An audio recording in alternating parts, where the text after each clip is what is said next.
TWR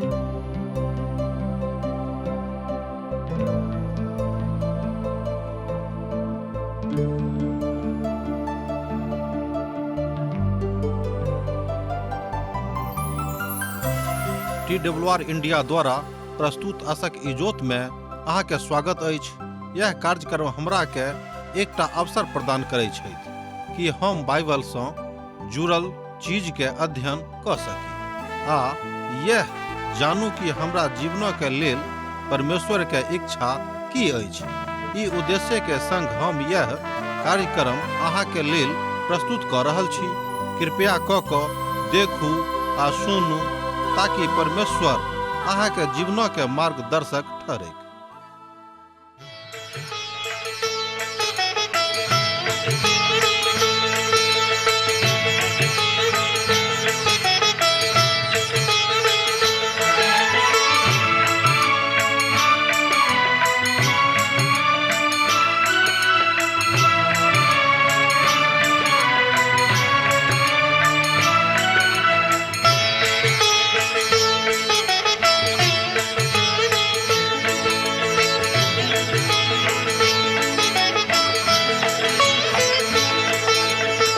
हे परमेश्वर हे यीशु राजा, विनती हमर स्वीकार करू। हे परमेश्वर हे यीशु राजा, विनती हमर स्वीकार करू। आदि में वचन छलौं, वचनक संग छलौं। आदि में वचन छलौं, वचनक संग छलौं। वचन सँ सब किछ आहि बनैलौं। वचन सँ हमरा उद्धार करू। हे परमेश्वर हे यीशु राजा, विनती हमर स्वीकार करू। हे परमेश्वर। आशा के इजोत मैथिली कार्यक्रम में हम एक बेर और अहाँ के अभिनंदन प्रभु यीशु मसीह के मीठ आ पवित्र नाम से कह रहल छी। हमरा सब अखन विश्वासक ऊपर अध्ययन कर रहलो हैं।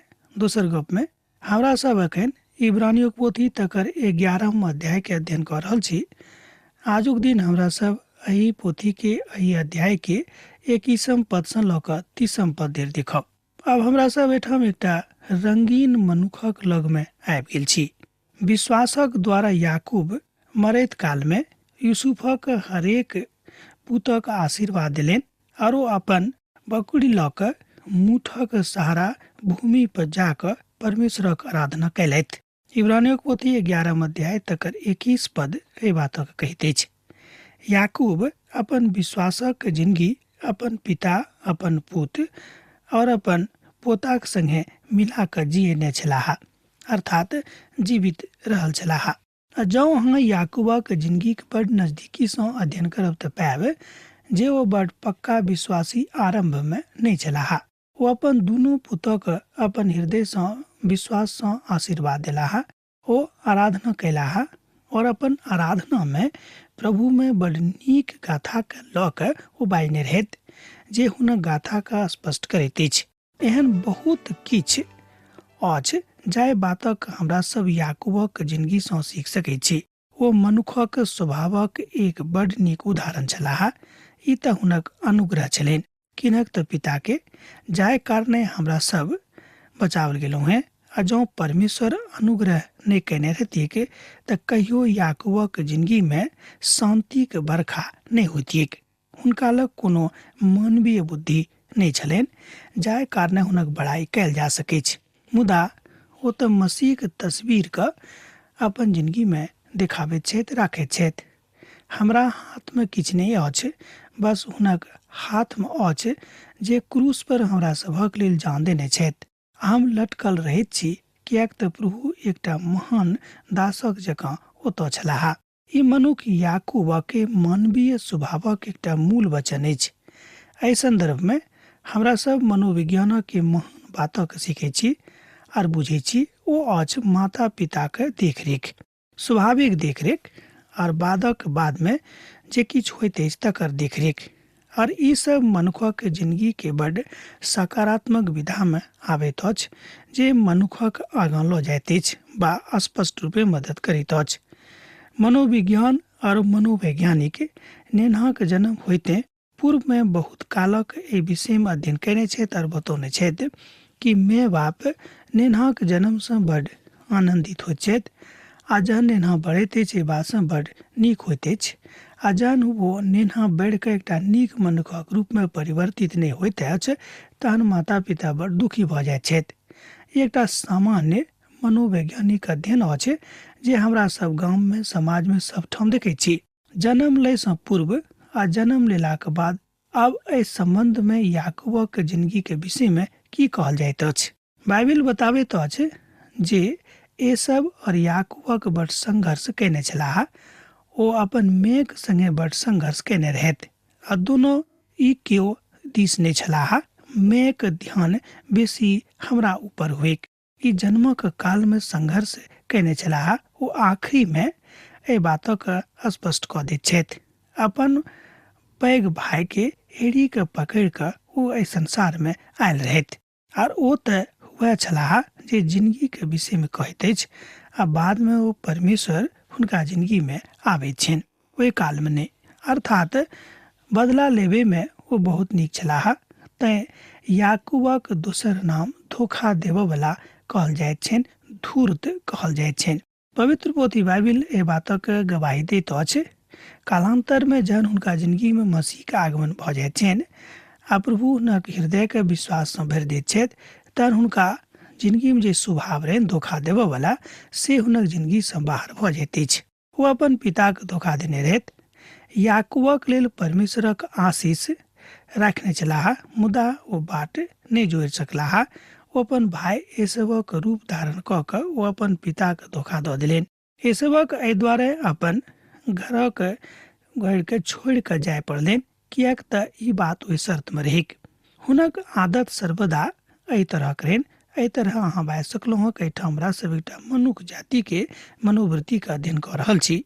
मुदा कालांतर में जहन हुनका जिंदगी में परमेश्वर के प्रवेश भेलनि तहन ई आदत हुनक छूटि गेलनि। मुदा परमेश्वर हुनका छुटकारा दिलनि जहन ओ घुरि कऽ अपन भूमि पर आनल गेलाह। बादक जिंदगी में याकूबक धियापुता हुनका संगे वएह कयलनि जेना ओ अपन पिताक संगे केने रहथि। यूसुफक आगाँ जे सोनित सँ लथपथ छलैक आनि कऽ कहलनि कि देखियौक ई तऽ अहीं के बेटा यूसुफक अंगा अछि। ई देख कऽ याकूब कानऽ लगलाह। ई छल हुनक जिंदगी के बदला। हुनक एकटा एहन काज हुनक जिंदगी के एकटा एहन बदला जाय काजक ओ स्वयं कयने छलाह। अहाँ जे बौग करबेक सएह अहाँ काटब। पिता परमेश्वर के पवित्र वचन, जीवित वचन पवित्र बाइबिलिया कहैत अछि कि अहाँ जे बौग करबेक सएह काटब। याकूब एहिठाम एहि तरह सोचैत छथि। ई क्षण हुनका जिंदगी में एहि दुआरे आयल रहनि किएक तो अपन संगे अर्थात अपन पिताक संगे धोखाधड़ी केने रहथि तैं हुनको पुत हुनका संगे धोखाधड़ी कैलथि। याकूबक जिंदगी के आखिरी कालक विषय में इब्रानियों के लेखक याकूबक विषय में आ हुनक विश्वासक विषय में गप कऽ रहल छथि। ओ यूसुफक दुनू पुत एप्रेम और मनस्से के आशीर्वाद देलनि जे हुनक पोता छलाह। यह छल जे अपन मृत्यु के शय्या पर ओ बाजने रहथि। ई बात हुनक विश्वासक मजबूत करैत अछि। ई बड़ अद्भुत बात अछि जाहि बातक हमरा लोकनि याकूबक जिंदगी में कालांतर में देखै छी। याकूब आरंभ में जहन हुनका जिंदगी में पिता नहीं रहनि अर्थात विश्वास नहीं रहनि, जहन हुनका जिंदगी में यीशु मसीह के सोनित नहीं रहनि ताहि काल में वो एकटा धोखा देबऽ वाला छलाह। मुदा कालांतर में वो प्रभु के प्रेमी भऽ गेलाह और वो अपन दुनू पोता के आशीर्वाद दिलनि। ई दुनू के आशीष दिलाह और अपन बौकड़ी के बल झुकि कऽ परम पिता परमेश्वर सँ आराधना केने छलाह। एहि बात सँ एहिठाम स्पष्ट भऽ जाइत अछि कि जाबे धरि अहाँके विश्वास मजबूत नहीं हैत ताबे धरि अहाँ परमेश्वरक ओहि परिस्थिति में आबि कऽ नहीं देख सकलहुँ हैं। परमेश्वर केकरो जिंदगी लऽ सकैत छथि आ तकरा मजबूत कऽ सकैत छथि आ तकरा कमजोर कऽ सकैत छथि, अर्थात हुनका जिंदगी दे के आ जिंदगी ले के दुनू के अधिकार छनि। यूसुफक विश्वास विश्वासे सँ यूसुफ जहन ओ मुँह पर छलाह, इजरायलक संतानक मिस्र देशक गुलामी सँ निकालि देबाक चर्चा कयलथि और अपन हारक विषय में अंतिम आदेश देलाह। इब्रानियों के पोथी 11 अध्याय तकर 22 पद के हमरा लोकनि पढ़लहुँ। तकरे ऊपर देखे छी कि विश्वासक द्वारा यूसुफक जिंदगी में काज भेलनि आ यूसुफक एहि बातक विश्वास रहनि कि संसार में एक रोज उद्धारकर्ता अबैया छथि आ हुनका देखे के इच्छा हमर ने हमर हार दुनू अछि। हम एहि बातक लऽ कऽ बहुत बेसी विश्वस्त छी जे इब्रानियों के लेखक और पवित्र आत्मा यूसुफक जिंदगी के बहुत उदाहरणक लऽ सकैत छथि जे यूसुफक विश्वासक अभिव्यक्त करैत अछि। अर्थात यूसुफक विश्वासक अभिव्यक्ति ओहि तरह अछि जेना एकटा चट्टान चारू दिस पानि बहैत ओहि बीच में ठाढ़ भऽ कऽ देखैत अछि। हुनक पिता याकूबक जिंदगी सँ हुनक जिंदगी बा भिन्न भिन्न तरहक बातक विश्वासक बड़ सकारात्मक विधान देखैत छथि। ओ एकटा बड़ सकारात्मक मनुष्य छलाह, एकटा विश्वासी मनुष्य छलाह, बड़ पैघ चट्टानक जकाँ हुनका अहाँ बा सकलहुँ हैं। यूसुफके जे विश्वासक कारणे अपन संबंध अपन पिताक संगे प्रगाढ़ केने रहथि ओ कहियो कमजोर नहि भेलाह। विश्वासक संबंध में हुनक जिंदगी में कोनो कमी घटी नहीं रहनि। संपूर्ण पूर्ण नियमक पोथी में आ दोसर केओ मसीह के लग में नहीं आबैत छथि। यीशु मसीह के जिंदगी के गुण और यूसुफ मसीह के जिंदगी के गुणों के अहाँ यूसुफक जिंदगी के संगे विश्लेषित कऽ के देख सकैत छी। पवित्र पोथी के महानतम विद्वान सब एहि बातक मानैत छथि कि यूसुफ में बहुत गुण एहन रहनि जे प्रभु यीशु मसीह सँ मिलैत अछि। तहन बहुत विद्वान एहि बातक मानैत छथि कि यूसुफ एहि संसार में आबि कऽ एहि बातक बता देलनि कि मसीह अबैया छथि आ हुनक आगमन जरूरी छनि, ओ आबि रहल छथि, अहाँ सब घबराउ नहि। ओ सबटा गुण यूसुफ में रहनि। एकर अर्थ ई अछि वा ई कहियो नहि लगायब जे ओ स्वयं यीशु मसीह छलाह, से नहि, मुदा यीशु मसीह के आगमनों के प्रतीक रूप में ओहिठाम एहि संसार में एहन आचरण कैलाह जाय आचरण से ई आचरण विश्वासक आचरण छल जे प्रभु यीशु मसीह के आबे के संकेत दऽ दैत अछि। यूसुफ अपन पिता के बड़ प्यारा पुत्र छलाह, जेना प्रभु यीशु मसीह अपन पिता के इकलौता पुत्र रहथि। यूसुफक जिंदगी में एहन बहुत बात छल जे बात हुनक और भाई सब में अलग अलग रहनि। प्रभु हुनका जिंदगी में बहुत प्रकारक सपना और दर्शन देने रहथि। एहि द्वारा हुनक भाई सब हुनका सपना देखबला कहैत रहनि। यूसुफ अपन पिताक आज्ञाक बड़ मानैत छलाह आ प्रभु यीशु मसीह सेहो अपन पिताक आज्ञाक लेल अपन प्राण दऽ देलनि। पिताक इच्छा पूरा करबाक लेल एहि संसार में ओ आबि गेल रहथि। यूसुफ भाई सभक आ हुनक बड़ घृणा सँ देखैत रहथि, मुदा यूसुफक मन में अपन भाई के प्रति कोनो तरहक घृणा नहीं रहनि। प्रभु यीशु मसीह के विषय में सेहो एहि बातक कहल जाइत अछि कि लोक सब हुनका बड़ घृणा सँ देखैत रहनि, मुदा ओ मनुख कहियो घृणाक दृष्टि सँ नहीं देखलाह। ओ अपन लोकक बीच में अयलाह, मुदा हुनक अपने लोक सब हुनका स्वीकार नहीं कयलनि। एहि बातक हमरा लोकनि यूहन्ना रचित सुसमाचार 1 अध्याय के 11 पद में देखैत छी। यूसुफक हुनक पिताजी अपन भाई सभक खोजबाक लेल पठौने रहथि आर प्रभु यीशु मसीह संसार में हरायल लोकक खोजबीन करबाक लेल पठावल गेल छलाह। यूसुफ अपन भाई सभक मैदान में पौने छलाह। ओ सब चरवाहा रहथि आ चरवाहा राति में घुरा के लग में रहलाह।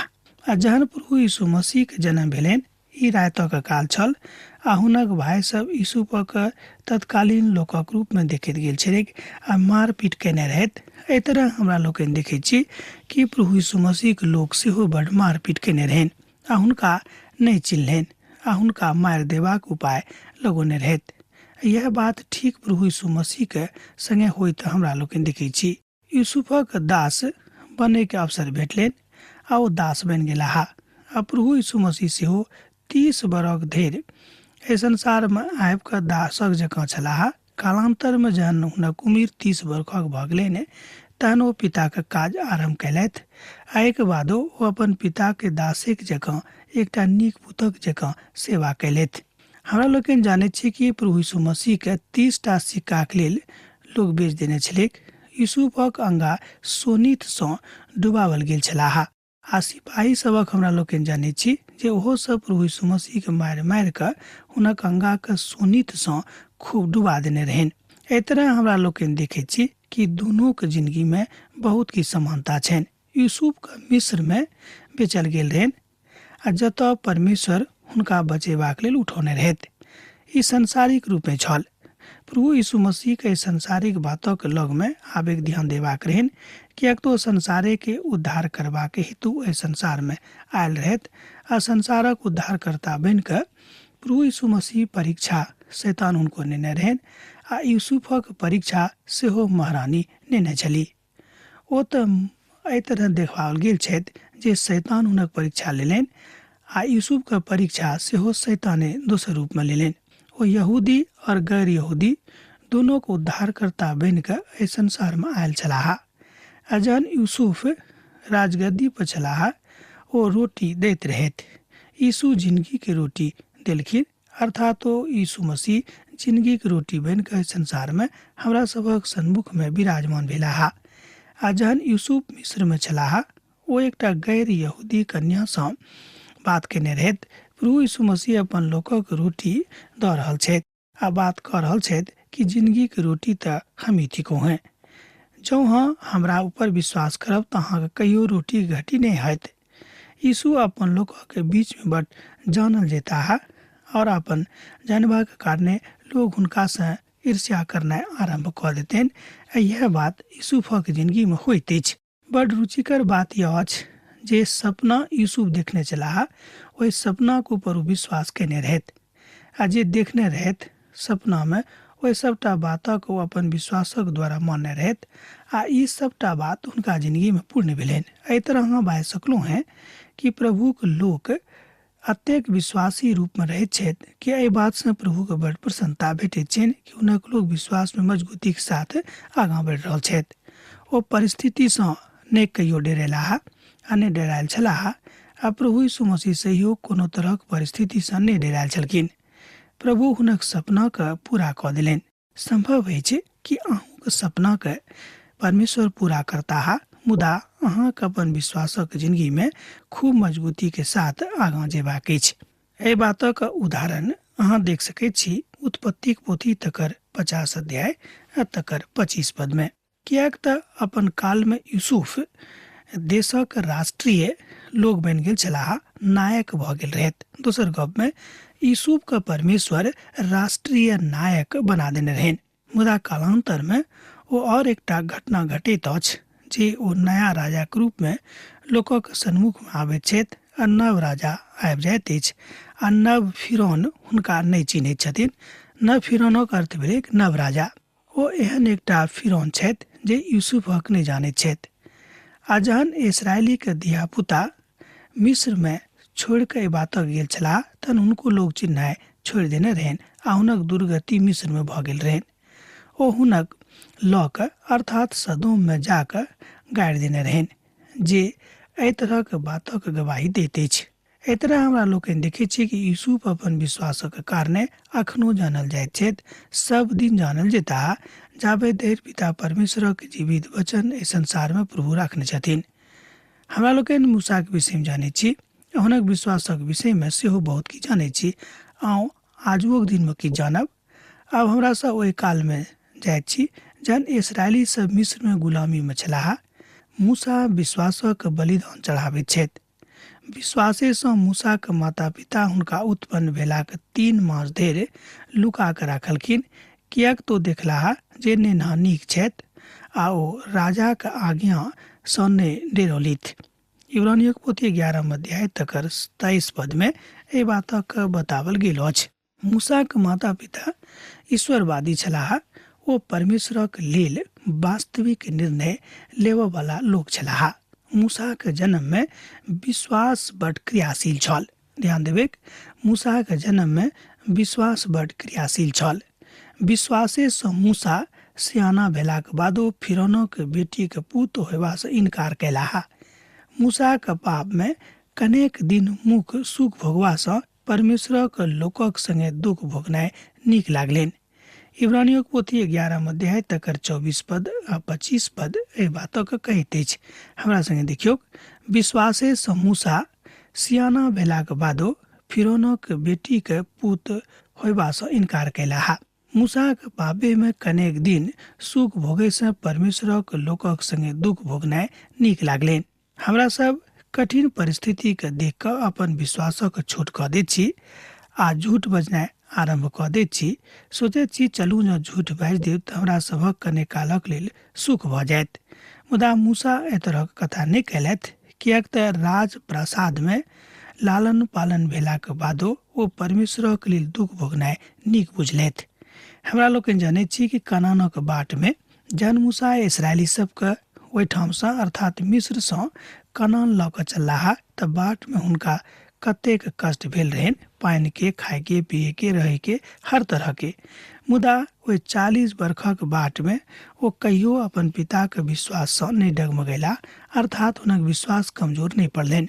मुदा मूसाक विश्वास रहनि जे ओ सत्यक पथक चुनि सकलाह। दोसर गपमे मूसाके बातक विश्वास रहनि जे ओ सत्यक पथ दऽ कऽ जा रहल छथि, बाट दऽ कऽ जा रहल छथि आ एहि पथ दऽ कऽ ओ अपन पिताक लगमे पहुँचताह। एहि बातक अहाँ देख सकैत छी इब्रानियों पोथी 11 अध्याय तकर 26 पदमे। हमरा संगे देखियौ, मसीहके कारण निंदित होयबाक मिस्रक भंडारसँ पैघ धन बुझलाह, किएक तऽ मूसाक आँखि फल पाबैके दिस लागल रहनि। और जे सब अब इब्राहिमक अलावा यीशुके दिस देखैत छथि ओ एहिमे सँ एक मूसा रहथि। विश्वासेसँ ओ राजाक क्रोधसँ नहि डरेलाह आ ओ मिस्रक छोड़ि देलनि, किएक तो अनदेखल मनोबातक मानै छलाह, अर्थात हुनक विश्वास रहनि कि जाहि बातक ओ नहि देखने छथि ओ बात होमवला अछि। ई हुनक दृढ़ विश्वास रहनि आ अपन दृढ़ विश्वासक कारणे मूसा अपन जिंदगीमे एहि तरहके फल देखलाह। हमरो सभक एहि तरहक विश्वास रखबाक अछि, जेनाकि इब्रानियोक लेखक बाजि रहल छथि कि मूसा विश्वासेके कारणे राजाक क्रोधसँ नहि डरेलाह, किएक तऽ ओ जानैत छलाह कि हम गलत बाट दऽ कऽ नहि जा रहलहुँ हैं। जहन हम सत बाट पर छी तहन परमेश्वर हमरा रक्षा करताह आ हम हुनका संगे रहब। मूसाके सत्यक ऊपर आचरण करनाय बड़ नीक लागलनि। आजुक दिनमे बहुत लोक एहि बातक बुझैत छथि जे विश्वास करताह हुनका दुख भेटतनि आ जे विश्वास नहि करताह हुनका सुख भेटतनि। एहिके बादो जे नीक विश्वासी छथि ओ प्रभुक लेल दुख उठौनाइ बेसी नीक गप बुझैत छथि वा आनन्दक गप बुझैत छथि। हम बाजि सकैत छी जे सत्य स्वयं प्रकाशित भऽ जाइत अछि, विश्वासक काज स्वयं झलकैत अछि, विश्वास अपन कथाके कहैत अछि। आ तेँ ओ मूसा अपन विश्वासक कारणे काज करैत छथि और मिस्रक छोड़ि देने छथि आ ओ राजा फिरौनसँ नहि डरेलाह आ जे देखय योग्य छलाह। मुदा ओ परमेश्वरक ऊपर विश्वास कयलाह आ राजासँ कहियो कोनो परिस्थितिमे नहि डरेलखिन। एहि तरह हमरा लोकनि देखैत छी कि परमेश्वर हुनका संगे काज कऽ रहल छथिन।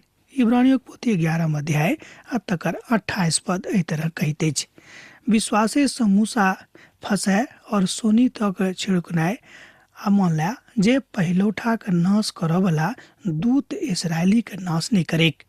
आ जे किछु मूसाके करबाक लेल परमेश्वर कहलनि ओ एहि बातक करैत छलाह। विश्वासेके कारणे ओ परमेश्वरक आज्ञाके पालनमे कहियो पाछाँ नहि हटलाह आ नहि कहियो कोनो तरहक कंजूसी कयलथि। यह विश्वास अछि जे परमेश्वरक नजरिमे मनुष्यके आदरणीय बना दैत अछि। जँ अहाँक विश्वास नीक अछि तहन अहाँ परमेश्वरक नजरिमे आदरणीय भऽ सकलहुँ हैं। एहि बातक हमरा लोकनि इब्रानियों पोथी 11 अध्याय के 29 पदक पढ़ि कऽ सत्यापन कऽ सकलहुँ हैं।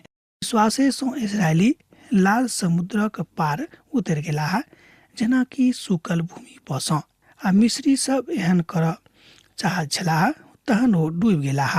एहि तरह हमरा लोकनि देखैत छी कि विश्वासेके कारणे मनुष्य बचैत अछि आ विश्वासेके कारणे मनुष्य डूबैत सेहो अछि। जँ अहाँ एहि बातक ऊपर विश्वास कऽ रहलहुँ हैं तहन अहाँ एहि बातक पाबि सकैत छी, अन्यथा ई बात संभव नहि थिक। यह बात प्रभुमे मजबूत रहल मनुष्यक विषयमे बाजल गेल अछि।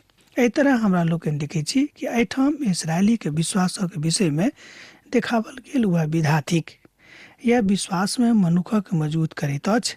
यह बड़ दुखांत बात अछि जे मनुख विश्वासे में जहन अडिग नहीं रहता है तहन ओ कोनो काज नहीं कऽ सकैत छथि। आ हुनक लोक चिन्ह वाला लोक नहीं छलाह, कारण रहन हुनका सभक विश्वास कमजोर भऽ गेलनि। मुदा मूसा अपन प्रभुक ऊपर बड़ अस्तूस विश्वास राखै छलाह।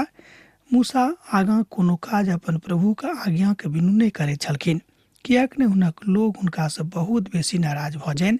जेना कि हमरा लोकनि 40 सालक ओहि बातक विषय में जानै छी, पवित्र पोथी में बताओल गेल अछि। मुदा मूसा कहियो अपन विश्वास में कमजोर नहीं भेलखिन आ ने अपन प्रभु के साथ कहियो कोनो तरहक धोखाधड़ी करलखिन। अपन विश्वास में वो अडिग रहला के कारणे प्रभु के नजरी में बड़ आदरणीय पात्र भऽ गेलाह। ई तऽ मूसा रहत जिनका विषय में हमरा लोग देख रहल छलहुँ हैं कि हुनक जिंदगी कतेक सकारात्मक विधाको पर आधारित रहन। जाय पथ दऽ कऽ जाय बाट दऽ कऽ ओ जाय छलाह, ओ बाट प्रभु के दिस जाय छलै कि हुनक विश्वास रहन कि हम गलत काज नहीं कर रहलहुँ हैं, तहन परमेश्वर हमर मदद करता है आर हम प्रभु संगे आगाँ बढ़ैत जायब। एही तरह हमरा लोकनि यहोशूक विश्वासक देखै छी जो कतेक नीक सँ अपन बाट दऽ कऽ आगाँ गेलाह। अब आजुक अध्ययन हमरा एही ठाम समाप्त करबाक आज्ञा दिअ। पुनः दोसर दिन दोसर कार्यक्रम में अहाँ से भेंट हैत। यीशुक नेह अहाँक जिंदगी में बनल रहे। आमीन। हमर विश्वास अछि कि ई कार्यक्रम अहाँ के लेल लाभदायक सिद्ध अछि। हम चाहै छी कि अहाँ अपन आशीषक के हमरा संग साझा करू। जँ अहाँ के नजीक बाइबल सँ आ जीवन सँ संबंधित कोनो प्रकार के प्रश्न भऽ सकै अछि तऽ अपन समस्या के लेल प्रार्थना करबा के लेल जँ चाहै छी तऽ हमरा फोन नंबर पर जरूर संपर्क कऽ सकै छी। परमेश्वर अहाँ सब के लेल एकटा सुंदर, सुखद, आनंदित दिन प्रदान करैक।